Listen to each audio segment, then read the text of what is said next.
Entonces, una pregunta, versículo 1. Señor, ¿quién habitará en tu tabernáculo? ¿Quién morará en tu santo monte? Es muy interesante ver que el salmista hace esta pregunta como una pregunta que él mismo se va a responder posteriormente. Vamos a ver la respuesta de eso del versículo 2 al versículo 5 en la parte A.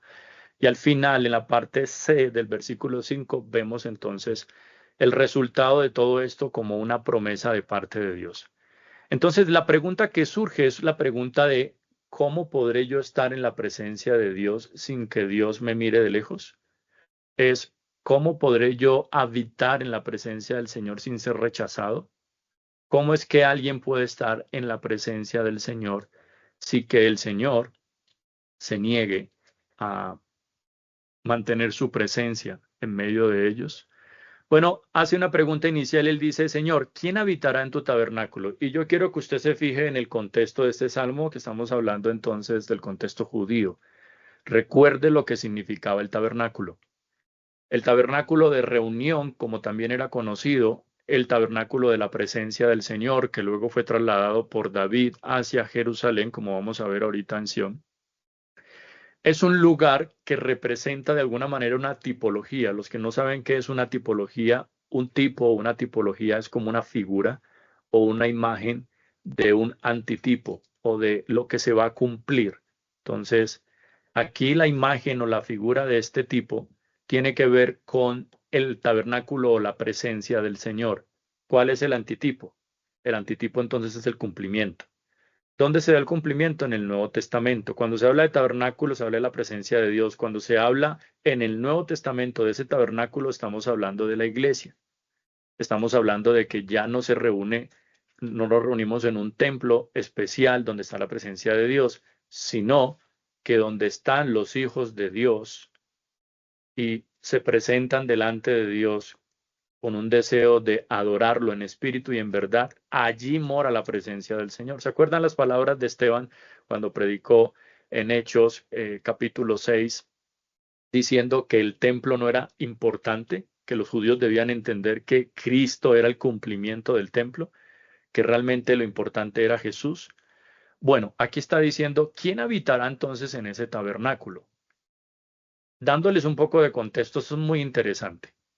Resulta que cuando venían a celebrar tres fiestas en particular, la fiesta de la Pascua, la fiesta de las primicias y la fiesta de los tabernáculos, los judíos venían al templo y lo que hacían era decirle a los sacerdotes que estaban allí, bueno, ¿y cómo podemos hacer como el ritual de purificación? ¿Qué hay que hacer para poder entrar ahí? Es lo que llaman la liturgia, era como algo ya físico. Entonces tenían que leer de pronto algo de Salomón o alguna cosa de algunos libros de los judíos y decir algunas palabras de purificación y ya quedan purificados para entrar en la presencia del Señor. Pero aquí el salmista no está hablando únicamente de eso, sino que está hablando de actitudes de la ética cristiana. Mejor dicho, está hablando de actitudes de piedad.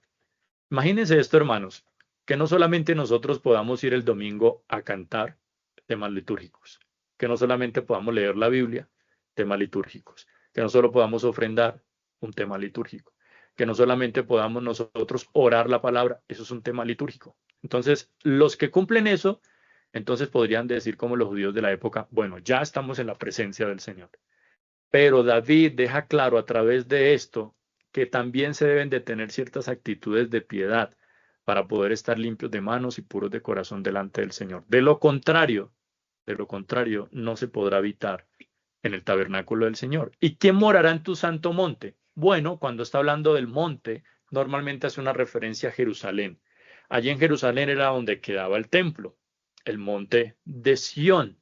Entonces, en conclusión, hermanos, ¿cuál es la pregunta para nosotros hoy, en nuestro contexto? 2025, iglesia de hoy. ¿Cuál es nuestro contexto? Mauricio, John, Misael, Juan Camilo, Gilma, todos los creyentes de Iglesia de Jesucristo, gracia eterna. ¿Cómo se presentarán delante del Señor? ¿Cómo habitarán en la presencia de Dios?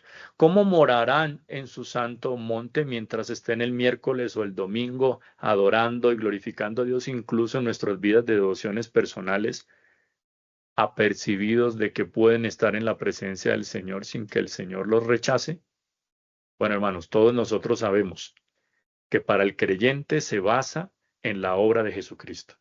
Si Cristo mora en el creyente, si Él regeneró el corazón de un creyente, entonces Él está listo para morar en la presencia del Señor. Pero aún estando en Cristo, si esta persona no tiene en cuenta estos principios de piedad, entonces es muy posible que sus oraciones no estén siendo escuchadas.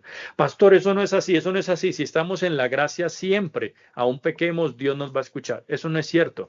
Ustedes recordarán en Efesios, donde dice el Señor hablando de la esposa al esposo, le dice, trata a tu esposa como a vaso más frágil, como a corredera de la gracia de Cristo, es decir, como si fuera la hermana, para que tus oraciones no tengan estorbo.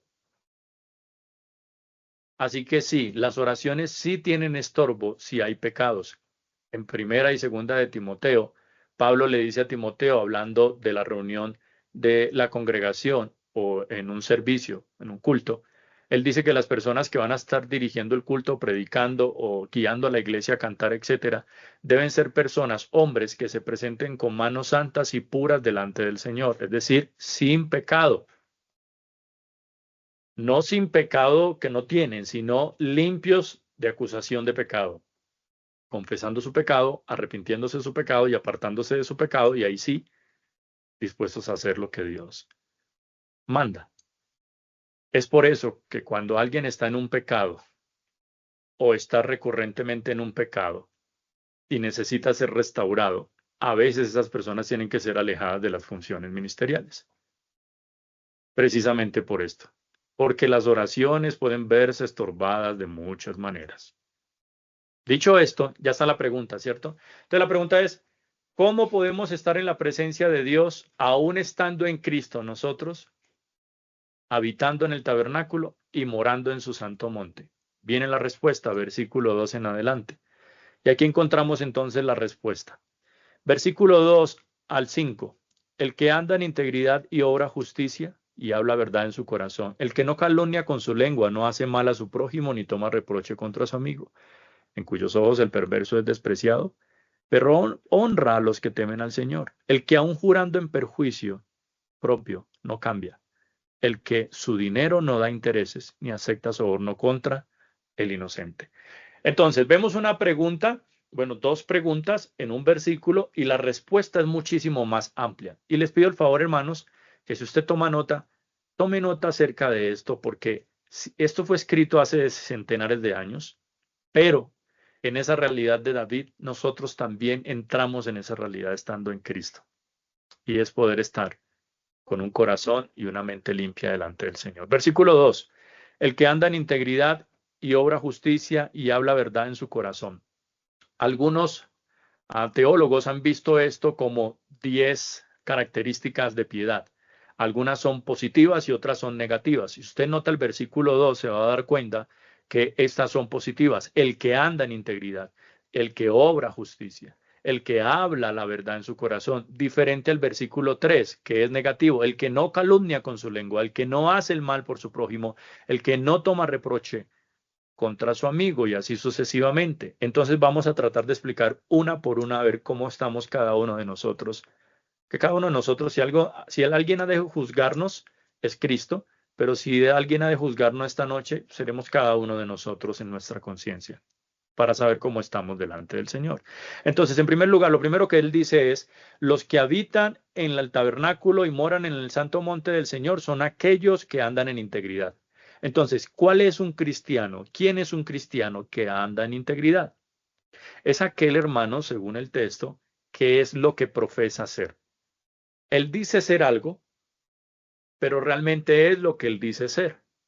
Algunos han dicho que la vida cristiana se basa quizás en un resumen de estas palabras. El cristiano es aquel que es congruente entre lo que piensa, entre lo que cree, entre lo que siente y entre lo que hace. Esa es la vida cristiana. Es una congruencia entre la fe que profesa, lo que él piensa, lo que él cree en su corazón o siente y lo que él vive. Eso es lo que es una persona íntegra. Es aquel que es lo que profesa ser. Si yo digo ser un buen esposo, pues soy un buen esposo. Si yo digo ser un buen padre, soy un buen padre. Si digo ser un buen trabajador, pues soy un buen trabajador. No estoy interesado que los demás crean de mí algo que yo no soy. No estoy interesado en que los demás me vean de cierta manera que yo no soy. Hay un temor grande, a veces incluso en nosotros los cristianos pastores, que a veces no queremos mostrarnos con nuestras debilidades y nuestros pecados ante la iglesia. A mí me han llegado a preguntar en ciertos aspectos de nuestras vidas si yo estoy dispuesto a mostrarle a mi feligresía que yo soy de cierta forma. Es decir, que a veces no soy un buen padre, que a veces no soy un buen esposo, pero que me estoy esforzando por tratar de serlo, que no siempre estoy bien, que no siempre mi familia está bien, que no siempre las cosas en la iglesia marchan bien. Eso es ser honesto. Entonces, estamos diciendo ser, el íntegro dice ser lo que realmente es. Ahora, él no va contándole a todo el mundo y abriéndole el corazón a todo el mundo acerca de lo que pasa al interior de su hogar o al interior de sus luchas personales, pero él sí encuentra personas con las cuales ser íntegro y honesto. El íntegro en su corazón es aquel que en su relación con Dios y con los demás es el mismo también. No, miren, no tiene congruencia decir que amamos a Dios, y eso es lo que dice Juan. Yo amo a Dios, pero aborrezco a mi hermano. Amo a Dios, pero no amo al prójimo. Amo a Dios, pero con mi esposa, con mis hijos, no. David está hablando aquí de que aquel íntegro es aquel que tiene integridad con su relación con Dios y tiene integridad con su relación con las demás personas. Es aquel que habita en el tabernáculo y en la presencia del Señor y Dios lo recibe con brazos abiertos. Es aquel que es sano de corazón. Y esto es bien interesante. Esto es bien interesante. Esto sí lo leí de alguien más, esas no son de mis notas. Es sano de corazón e inocente respecto a un estilo de vida justo y fiel. Es sano de corazón e inocente, pero respecto a un estilo de vida justo y fiel. Es decir, es aquella persona que es capaz de dejar pasar por alto la ofensa, aun cuando no tiene la razón, pero es el tipo de persona que también es inocente en creer a los demás, pero con el propósito de ser justo y fiel delante del Señor. Porque no está tratando como de ver suspicacia en los demás todo el tiempo. En tercer lugar, hablando del íntegro, es aquel que tiene una actitud de corazón de una persona que desea agradar a Dios. Número 2, el que obra justicia. ¿Sí lo notan ahí? Versículo 2, el que anda en integridad y obra justicia. ¿Ese que obra justicia quién es? Es aquel que es justo en Cristo, justificado por gracia, y ahora hace lo que es correcto. Es una palabra, una frase que utiliza mucho el hermano Juan, no sé si está por ahí, pero Juan utiliza mucho esa frase. Hay que hacer lo correcto. El cristiano está llamado a hacer lo correcto. Pero ¿por qué estamos llamados a hacer lo correcto? Bueno, como consecuencia per se de haber sido justificados en Cristo. Vivimos con una perspectiva de agradar siempre al Señor, siempre a Dios. Así que siempre tratamos de actuar con justicia en todas las cosas y con todas las personas. No solo en la iglesia, no solo en mi casa, no solo en otro lugar, sino en cualquier lugar la gente tiene que ver eso. Ahora, eso la gente no lo va a ver de mi apariencia, no lo va a saber de mis palabras, lo va a saber de mis acciones, de mis hechos, los hechos que van a ser conocidos por todos. Muy bien. Tercero, ¿cómo vamos hasta ahí? No se duerman. Yo sé que está difícil, pero también está muy, muy interesante para saber cómo presentarnos mañana en oración. Por ejemplo, aquellos quienes han dicho, Señor, ¿cómo oro? ¿Cómo cambio mi oración? ¿Cómo puedo mejorar mi oración? Bueno, puede ser que esté obstaculizando su oración. Entonces pregúntese en qué puede ser que su oración no puede estar ni siquiera subiendo del techo. Verdad en su corazón es el tercer concepto positivo o piadoso positivo. El que anda en integridad y obra justicia y habla verdad en su corazón. Bueno, esto también es muy poderoso, muy profundo, muy espiritual porque habla de la fidelidad que tiene alguien hacia Dios. Es una persona que es fiel. Y recuerdo mucho el texto de 2 de Timoteo 2:2. Lo que has oído de mí ante muchos testigos, esto encarga a hombres fieles que también sean idóneos. fidelidad. Eso lo traté hace un tiempo también aquí en este mismo espacio. Y hermanos, de verdad, necesitamos ser fieles a Dios. Y como consecuencia de eso vamos a ser fieles a los demás. Miren lo que dijo Calvino acerca de este mismo texto. Él escribió lo siguiente.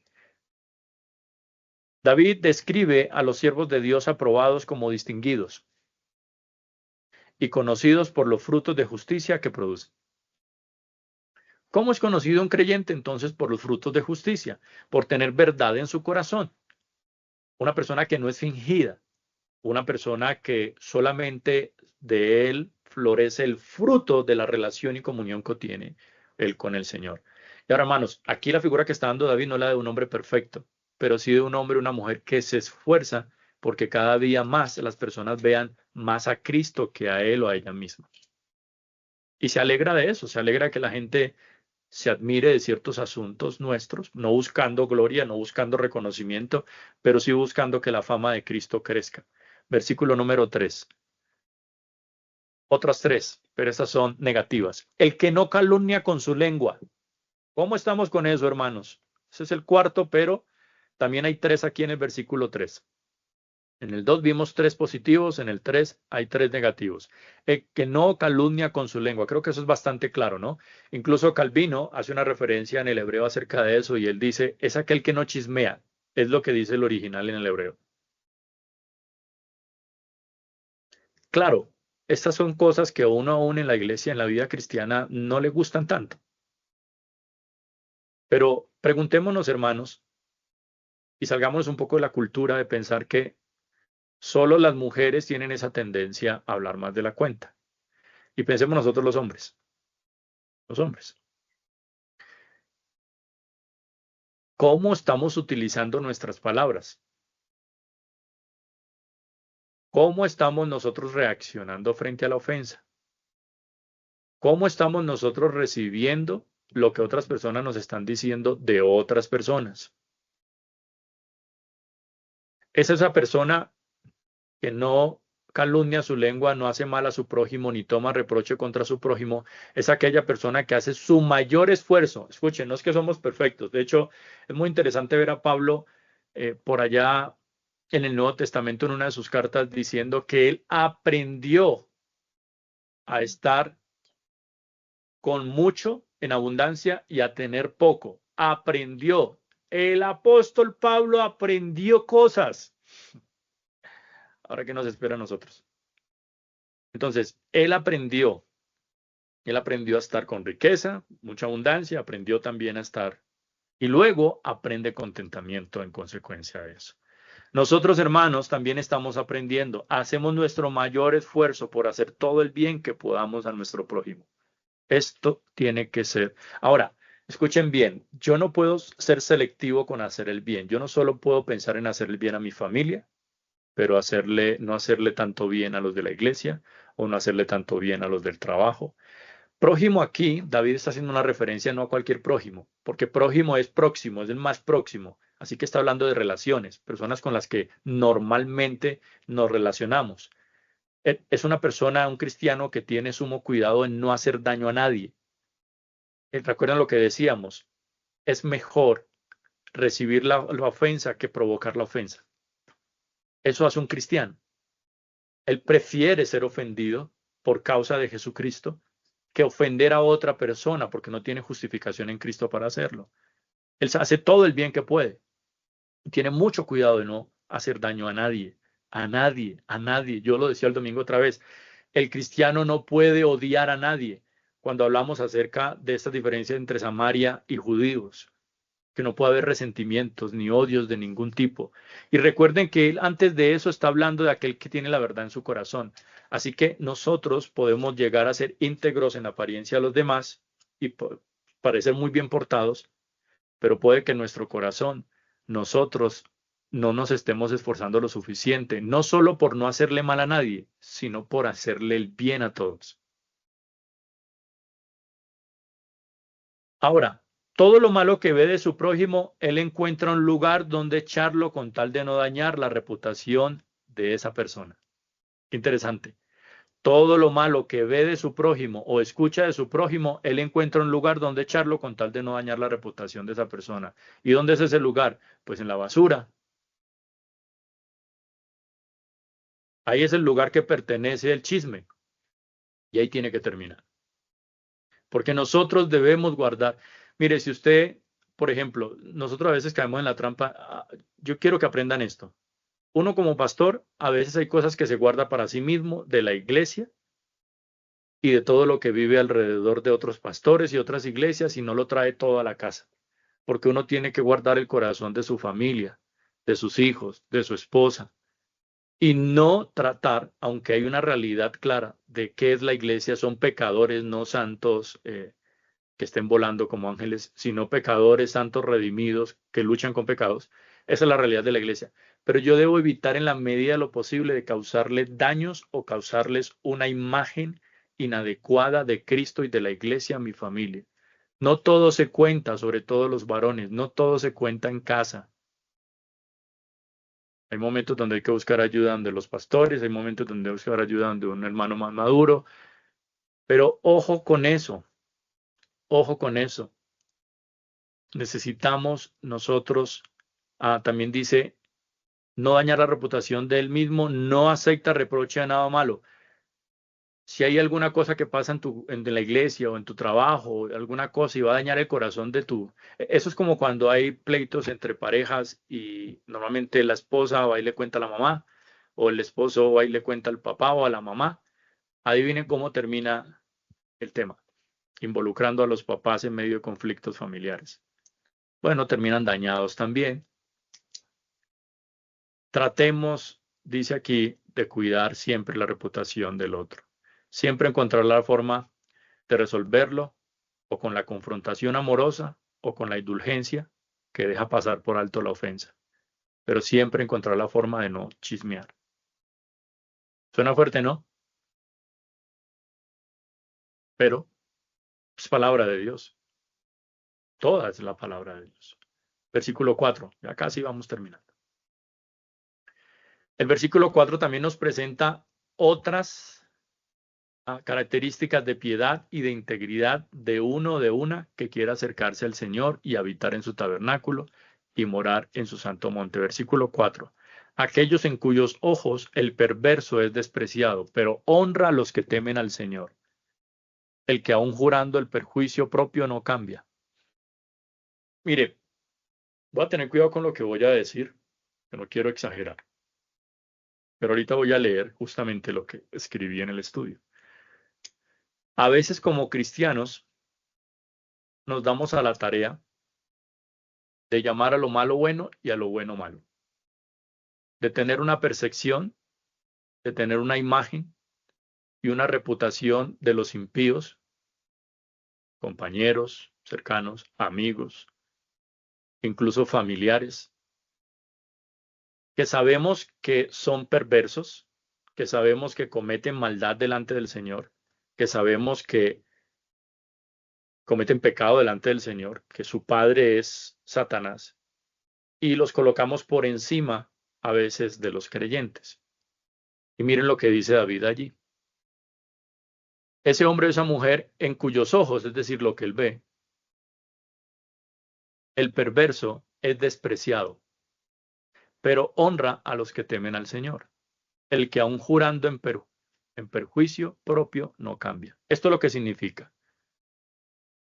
Es una persona que ha de mantenerse, una persona que ha de mantenerse honesto cuando ha prometido algo, incluso algo material. Incluso por encima de cualquier interés o ventaja material, él siempre se mantiene igual sin cambiar. Mire lo que dice el versículo al final. El que aun jurando en perjuicio propio no cambia. Aun cuando se ve perjudicado por hacer cualquier negocio, cualquier acuerdo, cualquier situación, le queda mal, lo decepciona. ¿Sabe qué hace el cristiano? Él no cambia. Su esencia de cristiano se mantiene intacta. Él siempre busca el bien de los demás, incluso cuando pierde plata.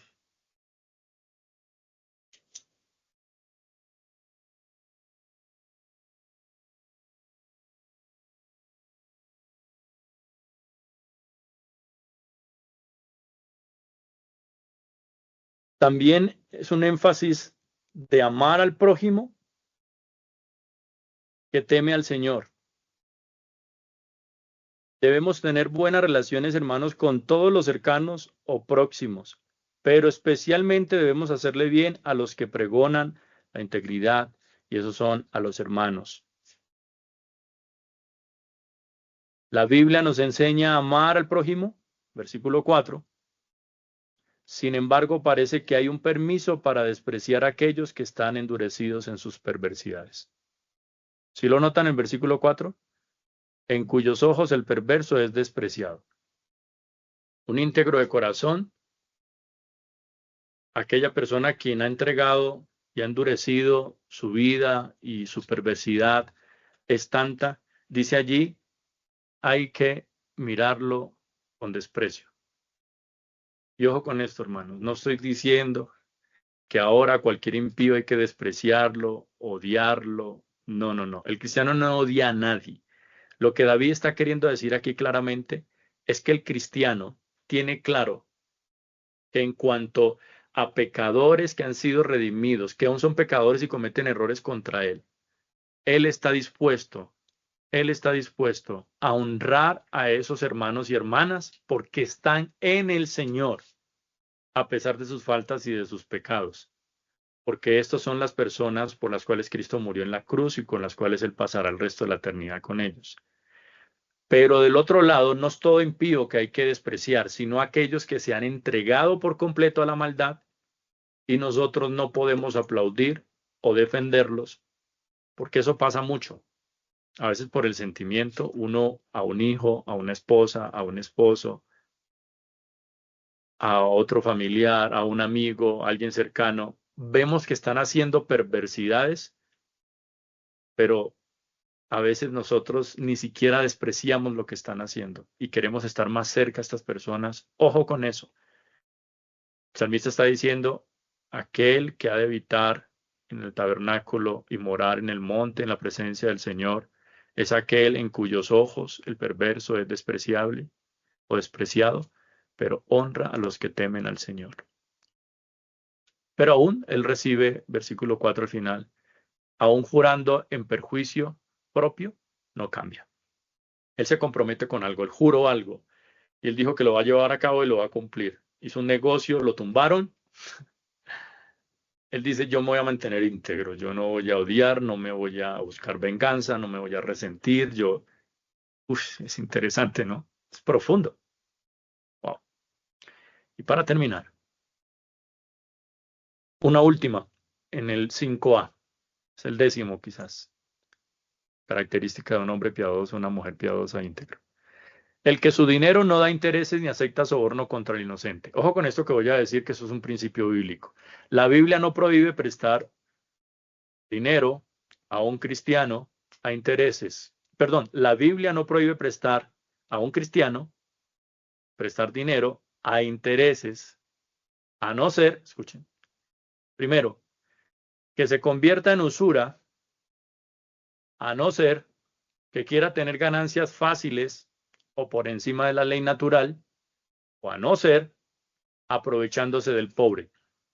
Estos principios salen del Antiguo Testamento. Cuando uno mira el contexto e investiga el contexto cultural, se da cuenta que en Israel en esa época no se podía prestar dinero a los del pueblo judío, especialmente si eran pobres para aprovecharse de eso. Estaba completamente prohibido hacerlo dentro del pacto del pueblo del Señor. Lo podían hacer con otras personas, incluso con los ricos, pero no podían hacerlo porque muchos de ellos pedían prestado para ser liberados de su esclavitud. Eran pobres y estaban pidiendo prestado para no ser presos de la esclavitud y estaba prohibido. El mismo principio lo vemos nosotros en el Nuevo Testamento para los que estamos en el Nuevo Pacto, para la iglesia, para los cristianos de hoy. Esta persona puede prestar dinero de pronto a impíos, porque así como una persona arrienda un apartamento, arrienda una tierra o simplemente saca fruto de una tierra y tiene ganancias, está en todo su derecho un cristiano de tener ganancias de otras personas. Pero no debe aprovecharse del pobre, no debe hacerlo con usura y tener ganancias fáciles o por encima de la ley natural, pero del resto sí está, digamos, autorizado. Y por último, no se deja sobornar por obtener un beneficio económico y faltar a una obra justa. El que su dinero no da intereses ni acepta soborno contra el inocente. Mire eso. Ojo, hermanitos que están en sus trabajos. Hay muchas formas de ser sobornados, no solamente con dinero. Hay muchas formas de ser sobornados. Incluso nuestros principios se pueden ver afectados y sobornados. Nunca negocies tus principios. Jamás, jamás, jamás. Por miedo o por temor a los hombres. Y por último, la promesa. Parte C del versículo 5. El que hace estas cosas permanecerá firme. Wow, es como un candado. Abre el candado diciendo, ¿quién habitará en la presencia del tabernáculo de Dios? ¿Quién morará en tu santo monte? Hace un listado y al final concluye diciendo, el que hace estas cosas, ¿cuáles cosas? Las que ya acabo de explicar, ese permanecerá firme. La palabra firme también en el Nuevo Testamento hace referencia a la verdad. Estos permanecen en la verdad. Y los que permanecen en la verdad van a ser bendecidos por Dios. Muy poco en esta tierra, pero sobre todo en el cielo. Así que con esto termino. Esta es la promesa al justo, al Hijo de Dios, al que está en Cristo Jesús en este tiempo, al íntegro de corazón, al piadoso o la piadosa. Mejor dicho, esta es la promesa de aquellos que son el monte de Sión. ¿Quiénes son el monte de Sión del versículo 1 en tiempos de hoy? El templo de Jehová, que está en Cristo. Y aquellos quienes están en Cristo, que no tienen un lugar específico para adorar, sino que a donde quiera que nosotros estemos, seremos adoradores entregados en espíritu y en verdad por causa de Cristo, que no solo cumplen una liturgia de adoración del domingo o del miércoles, sino que se presentan delante de Dios con manos santas y puras, delante de un Dios 3 veces santo.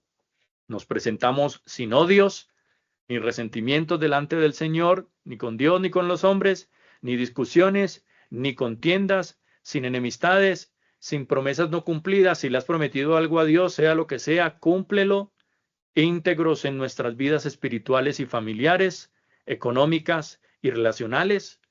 Y en todo esto, porque Cristo nos salvó y nos cambió el corazón, ahora nos permite vivir así para Él.